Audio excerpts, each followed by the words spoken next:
佛教般若講空嘅道理，空嘅意義並唔係話唔存在或者虛無咁解嘅。我哋話一件事物空，係話呢件事物從自性嘅角度去分析佢係冇自性嘅。凡係有自性嘅事物，係唔需要靠因緣和合而生，因緣分散而滅嘅。凡係有自性嘅事物係永恆嘅，有自生獨立自存性嘅。但係我哋觀察世間萬物，冇一樣係永恆嘅，冇一樣係有自生獨立自存性嘅，冇一樣係唔需要因緣和合而生，因緣分散而滅嘅。所以我哋話一切萬物係無自性嘅。凡係無自性嘅嘢，我哋假立一個名稱，叫佢做空。舉一個例子以說明。我前面有一架收音機，如果將收音機裏邊嘅擴音器、晶體管、電容器都分拆出嚟，咁呢架仲係唔係收音機呢？如果你話佢係一部壞咗嘅收音機，我哋再將佢裏邊嘅金屬、塑膠、更微細嘅零件全部分拆出嚟，咁仲係唔係一部收音機呢？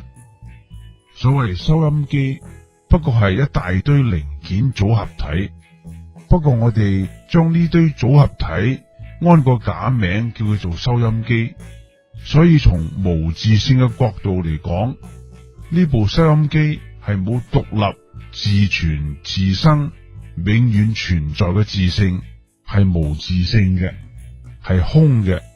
雖然係空嘅，但係確實係存在嘅。其實不但止收音機係自性空，連剛才所講分拆出嚟嘅擴音器，其自性亦係空嘅。因為擴音器不過係眾緣組合嘅物體，如果你將佢嘅磁體、電線、塑膠等零件逐樣分拆出嚟，擴音器就蕩然無存。所以呢個眾緣所合嘅擴音器亦係空嘅。空嘅哲理係好難以文字言語去解釋嘅，因為佢係一種必須經過自己親自體驗嘅概念思維。其實概念思維本身亦都係空嘅。知道空嘅意義對人生有咩體會呢？了解空就唔會執着有，唔執着有就唔會不擇手段去貪求。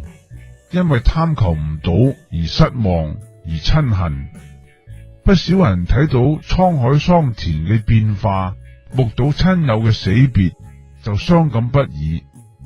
當你了解緣起性空，就知道萬物係無常短暫嘅，有生有滅嘅，就唔會過分憂傷啦。當我哋認識空，就能夠捨棄過去舊有嘅執着。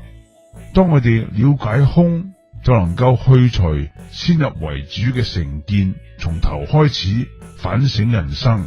所謂平常一樣窗前月，才有梅花便不同。如果我哋有咗空嘅體驗，咁我哋嘅生活會變得更加包容，心量就更加廣闊啦。